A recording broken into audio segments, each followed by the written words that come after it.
do programa Alegria de Viver e é muito bom estarmos aqui reunidos em mais uma semana, trazendo sempre um livro, algo instrutivo, boas histórias. Como eu disse no programa anterior, se você nunca entrou nesse programa, é a primeira vez, então dê uma olhada, tem uma série de livros, tem muitas histórias, contos, muitas coisas interessantes. E no programa anterior nós iniciamos uma nova obra, uma obra que fala muito a respeito da vida pessoal do nosso querido Chico Xavier, porque até então nós estávamos comentando com vocês acerca das obras que foram psicografadas pelo Chico, o Chico como instrumento mediúnico.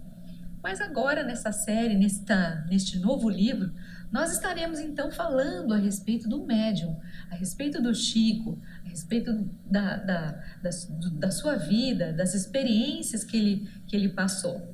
E esta obra começa com o Chico pequeno, contando a história de Chico lá, com seus pequenos, seus anos iniciais, quando ele já estava em torno de 5, 6 aninhos de idade. E aí nós vamos desenvolvendo toda essa temática. Eu tenho certeza que você vai gostar muito. Assista o início do livro, que foi no programa anterior. Hoje nós daremos sequência. Para quem não me conhece, eu sou Solange Sauan Godoy, junto com o nosso querido André Luiz Ruiz. Como vai, André? Olá, Solange. Olá, queridas irmãs, queridos irmãos. É com muita alegria que nós damos sequência a essa obra que eu tenho certeza vai surpreender você em muitos aspectos. Boa parte dos dedicados servos de Deus acham que estão fazendo um favor a Deus e que Deus tem que acumular de bênçãos, que o trabalho no bem vai justamente fazer com que o indivíduo prospere, fique rico. Há uma teoria, inclusive, em algumas religiões, que fala da teoria da prosperidade, você dá para Deus te devolver, como se de verdade nós não tivéssemos, ao longo de toda a história do cristianismo, a prova exatamente do contrário, que aqueles que querem, como disse Jesus, vir em pós de mim, que agarre sua cruz cada dia, renuncie a si mesmo e me siga. São 3 coisas que estão no Evangelho. Todo aquele que quiser vir em pós de mim, depois de mim, quiser me seguir, primeira coisa, renuncie a si mesmo. Esqueça de você. Esqueça que você quer ser rico, quer ser bonito, quer ter sucesso. Primeira coisa, abnegação. Negue-se. Segunda coisa, pegue a sua cruz todo dia. Não é Jesus que vai carregar a nossa cruz, somos nós. Não é que porque agora você se tornou um ajudante do Cristo, que o Cristo vai catar teus compromissos, teus pesos, teus erros para Ele carregar. Não.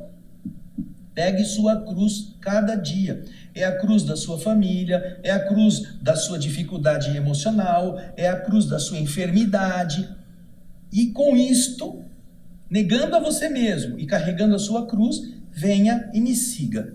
Siga na subida, siga no Pantanal, siga no calor, siga na adversidade do frio ou da chuva, porque para lá que eu vou.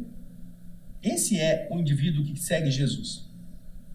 E nós vamos aprender como Chico seguiu Jesus em todas as etapas da sua vida, começando da infância, que eu tenho certeza que para muitos que não conheciam a história da sua vida pessoal, este relato de Ramiro Gama, um dos primeiros biógrafos da vida do Chico, é emocionante e é muito tocante, para que a gente pare de reclamar, sabe? O espiritismo está cheio de médium ou de trabalhador que reclama, que vai no centro espírita para pedir para os espíritos resolverem seu problema. Pega a sua cruz, aprenda com ela e demonstre que você é fiel a Deus, fazendo o que Deus pede. Então hoje nós vamos dar sequência na etapa evolutiva da vida inicial, da vida infância do Chico, quando ele estava, depois da morte da sua mãe, entregue aos cuidados de uma madrinha, a dona Ritinha. Vamos pegar então o capítulo 3 do livro. Antes, a Solange quer falar alguma coisa? Não, antes só lembrando que eu não falei no início que nós estamos abordando a obra que se chama Lindos Casos de Chico Xavier.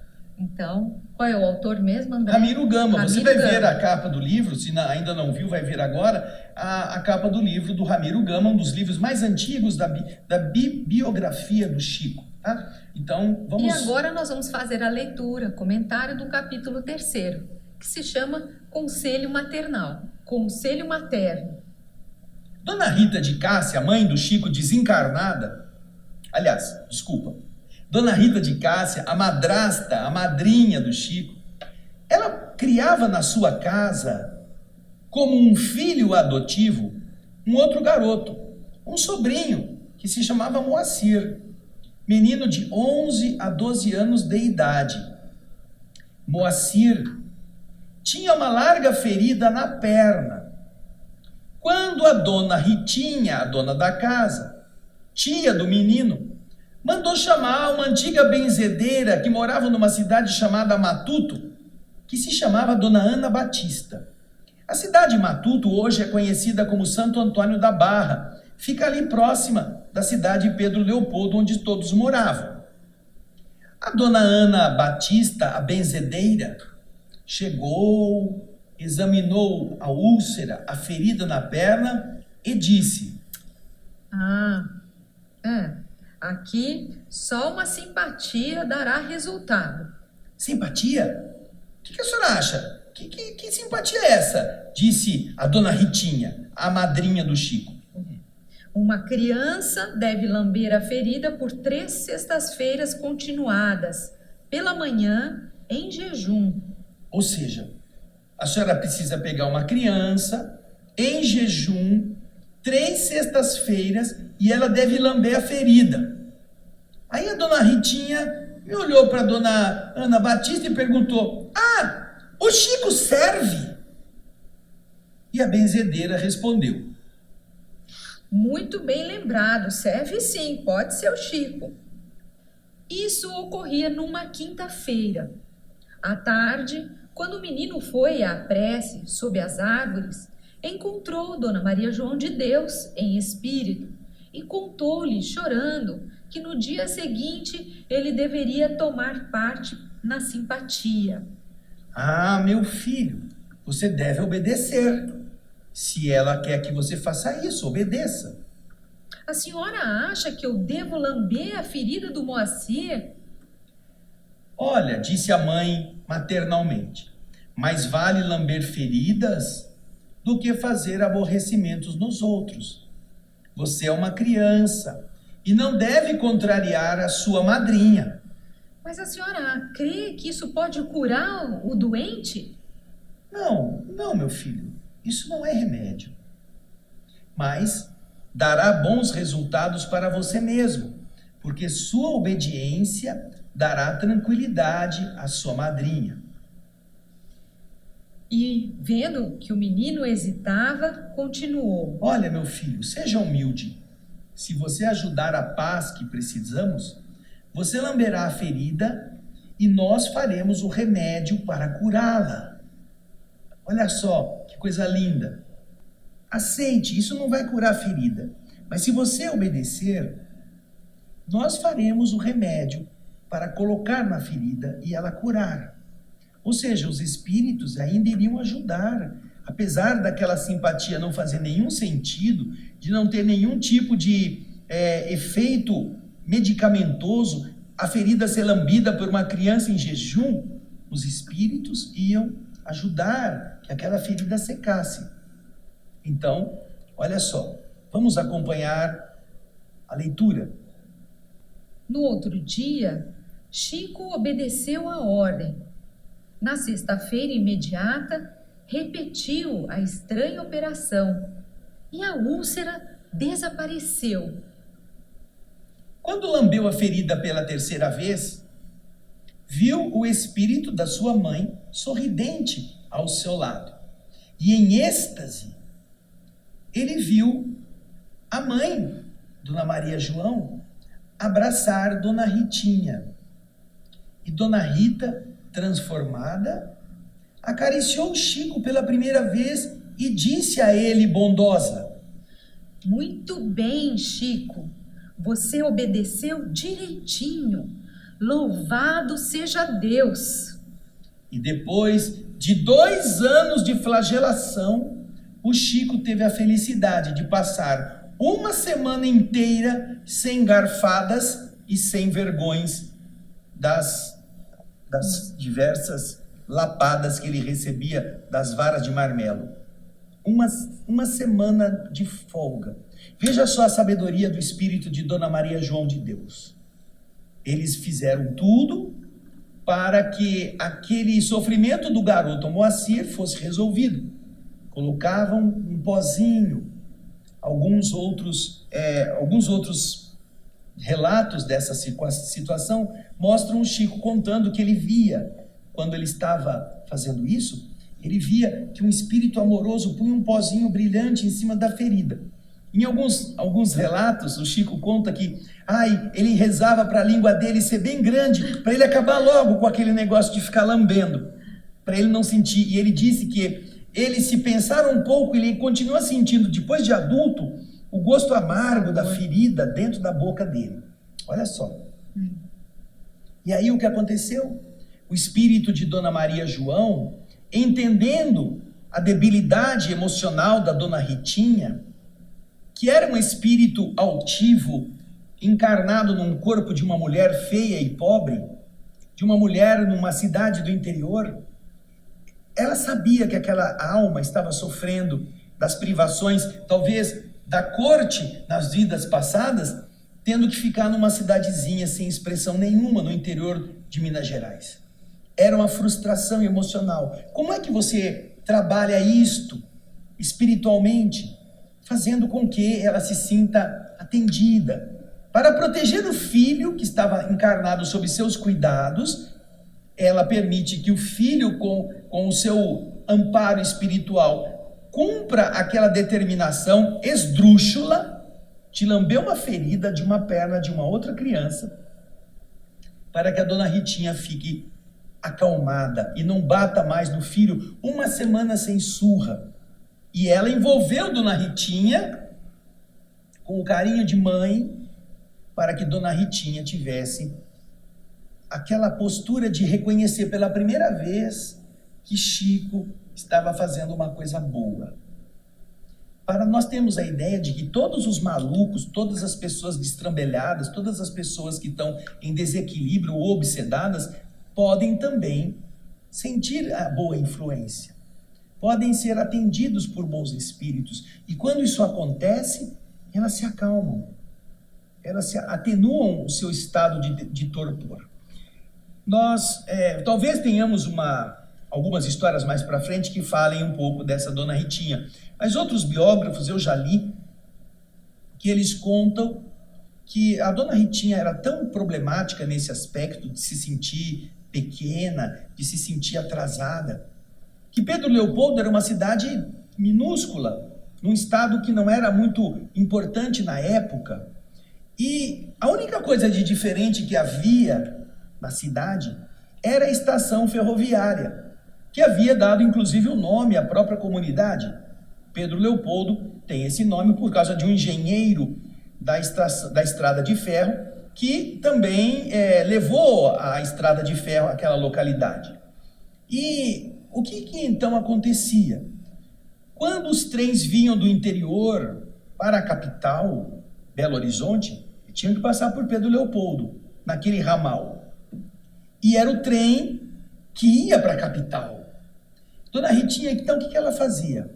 Ela se engalanava, ela punha a sua melhor roupa, ela colocava os vestidos que ela possuía de mais boa aparência, pegava o Chico e ficava andando na plataforma da estação, esperando o trem que ia para Belo Horizonte parar ali, como se ela mostrasse que ela estava toda empiriquitada, que ela era uma pessoa de classe. E as pessoas de dentro do trem, porque ela admirava quem ia para Belo Horizonte, porque devia ser gente que tinha posses ou que estava indo para a capital, coisa que ela não tinha. Ela mostrava assim que ela estava numa aparência. Então você observa que pequeneza ainda de espírito, que vaidade que estava ali oculta debaixo da pele de uma senhora pobre numa cidade sem expressão nenhuma, para ela ter essa necessidade de aparecer na plataforma da estação da sua cidadezinha humilde, vestida de madame, como se ela fosse uma das que fosse pegar o trem para ir para a capital, com o Chico na mão, para lá e para cá, para lá e para cá. Aí o que acontecia? O trem partia, ela não entrava no trem, aí eu voltava para casa. Para sua miséria, para o seu estado real. Quantos de nós, nos mundos de prova e expiação, estamos tentando viver de aparência?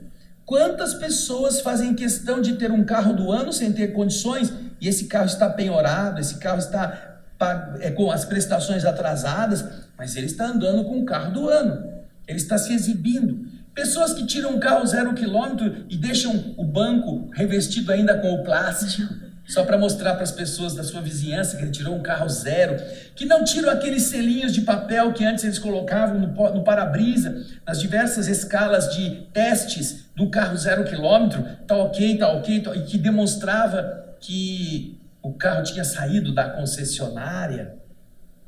Eu conheci uma pessoa com quem eu trabalhei, que ela tinha na cabeça, veja só, hein? Ela tinha na cabeça a sequência das placas dos veículos para saber se aquela placa com aquelas letras eram de veículo novo e o veículo que foi emplacado há mais tempo. Ela sabia. Não, porque a letra AX é recente, esse carro é novo. Ela tinha noção, ela se preocupava com isso. E você imagina... Acho que ela estava querendo arrumar um namorado, né? Então ela ficava olhando quem está com a placa nova, porque o carro é novo, o namorado tem grana. Mas acontece que você não sabe se ele é dono do carro, né? O carro pode ser novo, mas o cara pode ser, né, motorista. Mas já é um indicador, né? Mas imagina a dona Ritinha, que equilíbrio podia ter para entender a sua postura tão débil do ponto de vista da aparência. Somente um espírito que havia vivido em uma época onde a aparência, a roupa, a importância dava um realce, mesmo que fosse uma cortesã numa corte europeia, e agora foi destituída desse posto, foi colocada numa cidadezinha sem realce nenhum, uma condição de pobre, tem que sofrer. E tenta manter aquela aparência, aquela história, né? Que o rei nunca perde a majestade, né? Pode viver na miséria, mas ele tem o nariz empinado. Então, é essa mulher que tinha que enfrentar a miséria, a frustração e ainda ser mãe ou educar um sobrinho, que também era pobre, com uma ferida na perna, e um filho da Dona Maria que tinha morrido e sobrou para ela. E também não era dela. Então, nada disso iria lhe trazer realce, pelo menos na aparência. Mas ia andar lá na plataforma vestida de madame e ela se sentia importante. Fala isso. E olha que o que o Chico fez com que ela acalmasse, mas segundo o relato da mãe, ela ficou calma por uma semana. Ou seja, acho que as coisas voltaram de novo, né, a ficarem difíceis para o Chico, porque ela ficou calma apenas por uma semana. Imagina uma coisa dessa. Mas, pela primeira vez, o relato diz que ela fez um carinho no Chico e ela agradeceu. A mãe morreu quando ele tinha 5, e ele está agora, 2 anos depois, nessa condição, com 7 anos, lambendo a ferida do Moacir. Esse Moacir era muito safado. Ele era menino, era arteiro. E ele fazia algumas coisas. Ele pegava, quando o Chico se levantava da cama de manhã, ele pegava o penico que ficava embaixo. Os antigos tinham o hábito de usar o penico para urinar durante a noite. E quando o Chico saía, ele virava o penico de urina em cima da cama onde o Chico tinha dormido. E aí a Dona Ritinha via aquela cama toda urinada e falava: quem foi ele que fez isso? Foi você, Chico? Não, eu não fui. Quem foi que fez? Foi você, Moacir? Não, eu também não fui. E o Moacir era mais velho que o Chico. Aí o Chico dizia: deve ter sido o Satanás. E aí Dona Ritinha batia nele. Batia nele, por causa disso, mas por culpa do Moacir, que virava o penico de urina na cama, para pôr a culpa no pobre do coitado, que ela batia porque achava que ele estava mentindo, porque ele ia acusar o capeta, mas na verdade o capeta devia ser ele. Olha só o raciocínio. É esse o Moacir, da ferida que o Chico lambeu, para que ela pudesse sarar. Mas, né, se não há bem que nunca termine, nem mal que nunca acabe, nós vamos para o capítulo seguinte, se a Solange não tiver nada para dizer. Não, vamos em frente aqui, porque o capítulo 4 tem um título bonito, olha, o anjo bom. Vamos ver quem é esse anjo bom na vida do Chico.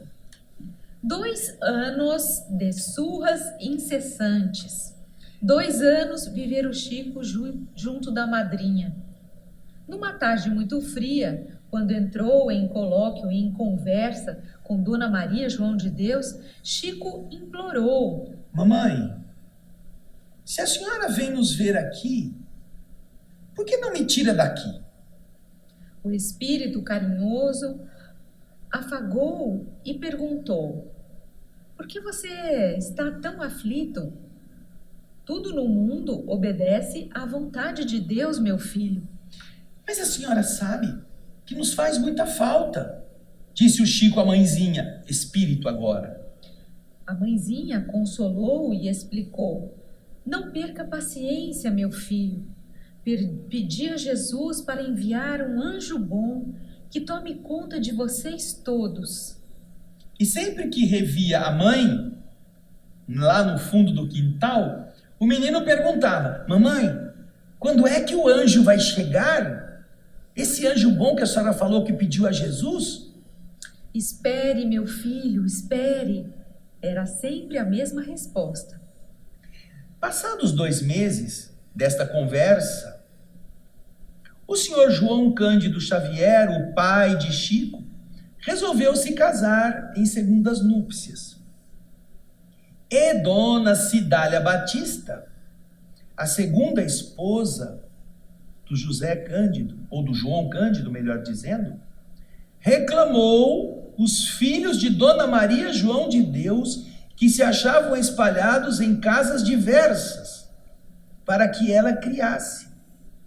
Foi assim que Dona Cidália Batista, essa nobre senhora, mandou buscar também o Chico. Quando a criança voltou ao antigo lar, ele olhou para a madrasta, que lhe estendia as mãos, agora a Cidália Batista. Dona Cidália abraçou-o e o beijou com ternura e perguntou: meu Deus, onde estava esse menino com a barriga desse jeito? E então Chico, encorajado com o carinho dela, abraçou-a também, como o pássaro que sentia saudades do ninho perdido. A madrasta bondosa olhou-o bem nos olhos e disse: você sabe quem sou eu, meu filho? Ai, eu sei sim. A senhora é o anjo bom que minha mãe já falou. E desde então, entre os dois, brilhou o amor puro com que o Chico seguiu sua segunda mãe até a morte. Neste relato do Ramiro Gama, nós vemos muitas coisas interessantes, mas existem outros relatos dessa circunstância que dizem o seguinte, que no dia em que o Chico foi recolhido na casa da madrinha, a Dona Cidália Batista foi buscá-lo. E Dona Cidália pegou pela mão, o menino tinha 7 anos, e veio andando com ele pela calçada, mas com o passo, do tamanho do passo da criança. Chico conta isso. Porque quando ele andava com a Dona Ritinha, ele tinha que correr, porque a Dona Ritinha andava depressa, não queria saber de esperar o menino. Então ela arrastava o Chico pela calçada, para ela ir lá na estação ferroviária, ou para ela voltar. Enquanto que Dona Cidália, pela primeira vez, pega na mão do Chico e vai devagar para que o Chico acompanhasse o seu andar na calçada. E quando chega em casa, nessa época, dizem que o Chico havia lançado a moda da roupa de saco. Por que motivo? Porque como ela dava garfadas na barriga do Chico, a Dona Ritinha, e aqueles garfos ficavam ali, aquilo lá inflamava, aquilo lá ficava dolorido, o Chico não podia pôr nenhuma roupa que grudasse, até porque com o sangue grudando ali, a roupa ficaria difícil de arrancar e continuar sangrando. Então, o que a dona Ritinha fez? Ela conhecia pessoas que tinham padarias ou que faziam venda de farinha em armazéns. Ela pegava aqueles sacos de farinha, uns sacos brancos de algodão, cortava a parte onde fica o pescoço, fazia 2 brechas no braço e vestia no Chico. Então o Chico andava com um camisolão de saco de farinha, justamente para ele ser largo e não ficar pegando na barriga. Então, quando dona Cidália pega o Chico e leva para casa, o Chico chega em casa com aquela forma de vestir, e a dona Cidália disse a ele: Chico, vamos tirar essa roupa. O Chico fica com vergonha, o Chico era muito envergonhado. Dona Cidália percebe isso e diz: vem cá, meu filho, vamos no quarto. Leva o Chico no quarto e diz: agora só entre, ninguém vai ver você sem essa roupa. E ela começa a levantar e o Chico deixa. Então ela descobre o ventre totalmente ferido, que estava oculto debaixo daquela roupa. Ela fica espantada com a crueldade. E aí ela disse ao Chico, outros biógrafos contam essa passagem, obviamente relatada pelo próprio Chico: meu filho, enquanto eu for viva, ninguém nunca mais vai pôr a mão em você. Acredite no que eu estou te falando. Eu te protegerei. Nunca mais ninguém vai te fazer mal. E a partir desse momento, uma tal vibração, e é isso que o Chico conta aqui, esse era o anjo bom que a mãe tinha pedido a Jesus. Uniu a alma de Francisco Cândido Xavier a esse anjo bom, que na condição de segunda esposa, para consolidar o casamento, como condição de casar-se com João Cândido, exige, não é que ela aguenta, não é que João Cândido quer que ela crie os... Não, ela exige que se recolha todos os filhos da primeira esposa, que ela vai criar como filhos dela. Você já viu isso em alguma segunda esposa? Você já ouviu algum exemplo dessa natureza em que a segunda mulher não apenas quer se desfazer das coisas da primeira, não, ela quer pegar os filhos da primeira para ela criar como filhos dela. É tão comum a gente ver mulheres em segundas núpcias mandar trocar toda a mobília, tirar todas as telas, tirar toda a estrutura da casa que fica enfeitando, os enfeites que lembrem a primeira, porque agora ela é a dona, ela é a rainha, ela é o centro. Tão comum essa mesquinhez. Mas precisa ser um anjo bom, que na miséria, olha, pobre, casando com um homem feio e pobre, um senhor que já teve 9 filhos com uma outra mulher, que era vendedor de bilhete, não tinha nada para dar de dinheiro para atrair o interesse de uma outra moça, aceita ser esposa deste homem, com a condição de pegar os filhos que tinham sido entregues para terceiros criarem e ela assumir uma família que não é dela, é da primeira mulher. Isso é muito mais bonito do que ser mãe. Porque é ser mãe por amor dos filhos de outra mulher. Sem nenhum atrativo. Porque começar a vida com um homem como João Cândido, pobre, sozinha com ele já não era fácil, porque eles eram muito pobres. Mas fazer a vida com um homem que não tem recurso, que mora paupérrimamente, e ainda trazer para dentro de casa 3, 4, 5 filhos que vão precisar comer, e ela vai ter que dar de comer, que lavar roupa, que cuidar da criação de 5 outros, ou 6, quantos estavam ali. Nossa, que desafio para uma moça solteira, que podia estar esperando um outro companheiro, para com este companheiro criar uma nova família. E apesar disso tudo, ela ainda tem filhos com o seu João Cândido. Aumenta a família. Aumenta a família. A Cidália Batista. Que alma linda é essa alma, não é mesmo? Que coisa generosa, que coisa especial. Como Dona Maria João de Deus pôde acertar tão na mosca, no alvo, quando pediu a Jesus que enviasse um anjo bom. É um anjo bom. Porque isso é que a gente vê no coração dessa criatura.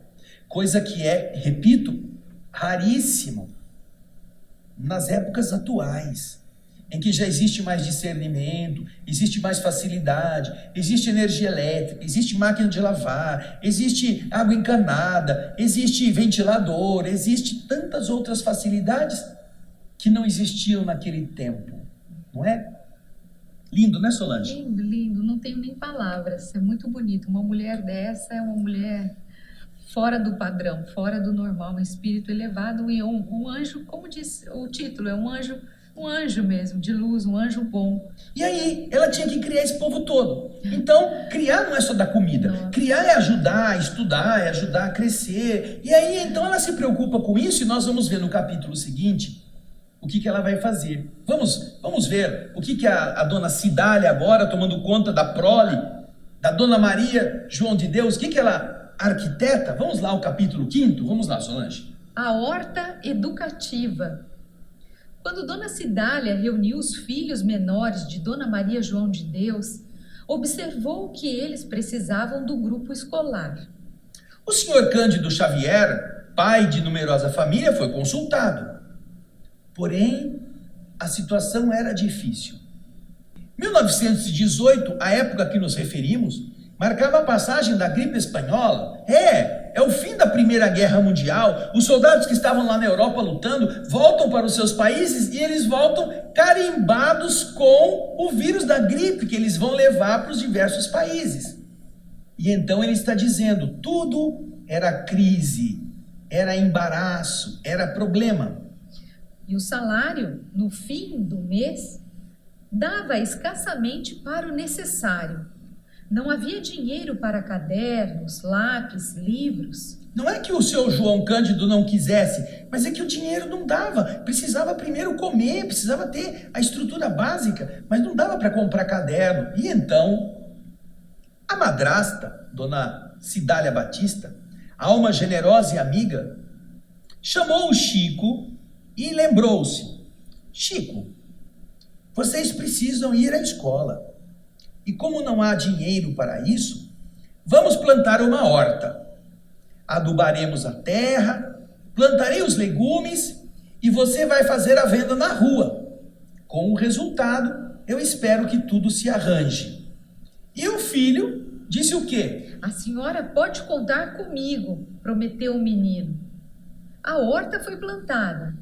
Em algumas semanas, Chico já podia sair à rua com o cesto de verduras. Olhem a couve, alface, almeirão, repolho. Lembra muito pamonha de Piracicaba. Olha a pamonha fresquinha, né? Lembra mais ou menos isso. Só que agora é de carro, tem alto-falante. Mas lá não. Era o menino. Na cestinha. Na cestinha. Olha o alface, olha o repolho. E continua o texto, vamos lá. E o povo comprava. Cada molho de couve ou cada repolho valia 1 tostão. Dona Cidália guardava o produto financeiro num cofre. Quando abriram o cofre, Dona Cidália, feliz, falou para o Chico: você está vendo o valor do serviço? Agora vocês já podem frequentar as aulas do grupo. E foi assim que, em janeiro de 1919, Chico Xavier começou o ABC. Com o trabalho da horta familiar, da horta comunitária, Dona Cidália conseguiu dinheirinhos, moedinhas, tostões, para comprar não só para o Chico, mas para todos os seus irmãos e ele, o que era necessário para ir estudar. Até então, você imagina, quando o Chico vai para a escola pela primeira vez, ele tem mais de 8 anos. Não sabia ler, não sabia escrever. Vai aprender o ABC a partir daí, graças a vender couve, vender repolho, tostões por tostões, de uma pessoa que não era sua mãe, mas que o amou como mãe, do coração. E que graças a esse esforço, eles passaram 1918 vendendo coisas na rua. E quando chega no fim do ano, que ela vai abrir o cofrinho. Como é legal, né? A gente, quando é criança, tem um cofrinho, vai pondo, vai pondo, vai pondo, vai pondo. Aí, quando você quebra o leitão, É um um porquinho. porquinho, ou você quebra, ou você abre a chave daquela casinha, Isso. você tem lá As moedas. as moedinhas que um dia você deixou de gastar com bobagem, reunidas. E com isso, dá para você comprar caderno, lápis, borracha e ir para a escola. E o que é bonito é que aí ela já dá uma lição para o Chico. Olha como é importante o valor do trabalho. Ou seja, você trabalha, junte, guarde. No final você vai ver o resultado. Ela já está ensinando um garotinho a fazer isso. Então, é uma alma especial, né? Agora, você vai ver ainda mais essa alma especial naquilo que nós estamos vendo no próximo capítulo, que são curtos, mas são histórias muito bonitas. O que acontece? Ela dependia da horta, a horta tinha que produzir. Mas havia um problema que ela tem que solucionar. Imagina, o Chico tem 8 anos. Certamente o Chico comenta com ela, Dona Cidália, que ele conversa com a mãe, que já morreu. Dona Cidália não entende nada disso, mas ela diz para o Chico: olha, meu Chico, eu não entendo nada disso, mas eu acredito em você. Então, vamos ver a história que está ligada a essa horta. Vamos lá. A história da chave. Com a saída do chefe da casa e dos filhos mais velhos para o trabalho, e com a ausência das crianças na escola, Dona Cidália era obrigada, por vezes, a deixar a casa a sós, porque devia buscar lenha à distância. E aí então começou uma dificuldade. Certa vizinha, vendo a casa fechada, ia ao quintal e fazia rapa nas verduras, colhia as verduras. E então Dona Cidália, bondosa, se preocupou. Sem verduras, não haveria dinheiro para o serviço escolar. E aí Dona Cidália observou e ficou sabendo que estavam roubando os recursos da horta.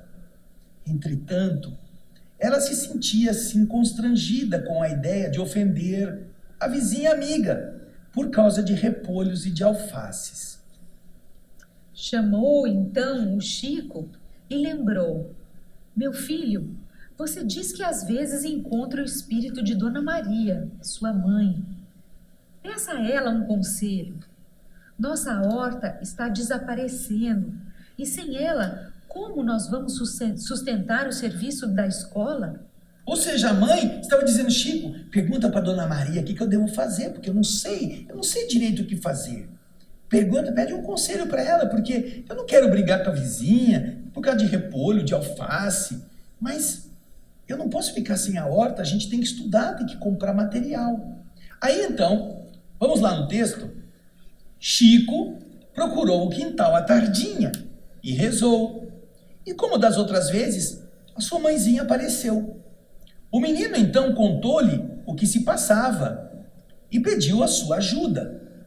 Dona Maria então disse a ele: você, Chico, diga a Cidália que realmente não devemos brigar com os vizinhos, que são sempre pessoas de quem necessitamos. Será então aconselhável que Dona Cidália dê a chave da casa à vizinha, à amiga, que vem talando a horta. Talando, arrancando os talos. Sempre que precise ausentar-se, porque desse modo a vizinha, ao invés de prejudicar os legumes, nos ajudará a tomar conta deles. Olha que conselho! A pessoa vai sair de casa, vai na vizinha e fala assim: Dona Fulano, eu vou ter que ir ali, vou ficar um tempo fora, eu estou deixando a chave na sua mão, a senhora toma conta da casa para mim? O ladrão tomando conta da casa. Botou a raposa para tomar conta do galinheiro. Olha só. E então, o que acontece? Miraculosamente, vamos lá ver o texto no seu final. Dona Cidália achou o conselho excelente e cumpriu a determinação. Foi assim que a vizinha não mais tocou nas hortaliças, porque passou a responsabilizar-se pela casa inteira. Como que ela poderia dizer que roubaram os alfaces, os repolhos, se ela estava com a chave. E isso fez com que ela contivesse, até mesmo numa envergonhar-se interiormente, de a sua vizinha, que ela estava roubando, viesse confiar a ela a chave da casa. E olha, não era do portãozinho, né? Pra ela Era entrar, de tudo, né? Era da casa. A mulher poderia entrar na casa toda. Imagine. Então, que coisa bonita o mundo espiritual, não é mesmo? Tudo isso na horta. Aquele símbolo de trabalho para obter o que é estudar, como aprender. Mas nós vamos chegando ao final do nosso encontro de hoje e eu acho que você deve estar apreciando muito essa história maravilhosa da vida do Chico, difícil desde o princípio, não é mesmo? E se você gostar, fala para os seus amigos, venha do Alegria de Viver, escreva para a TV Mundo Maior, comente as histórias do Chico, vá fazer com que isto se torne também conhecimento para outros. Isso, não deixe de curtir, compartilhar, como disse o André, se inscrever no canal, mande as mensagens, tem muita gente, se você gostou, muitos amigos seus também vão gostar. Então, distribua coisas boas, não é? Faça com que isso chegue a mais pessoas. E que o exemplo do Chico, de renúncia, de amor, de sabedoria, nos inspire a ser um pouquinho do que ele já foi em grande quantidade, não é mesmo?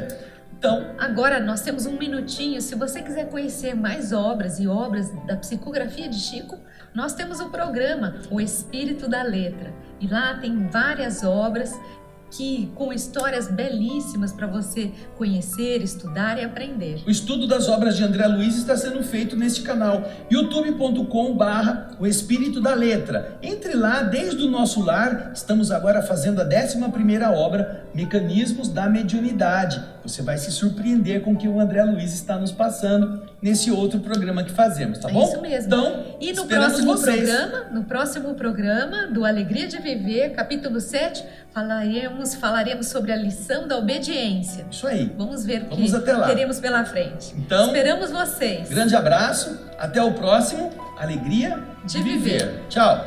Beijão.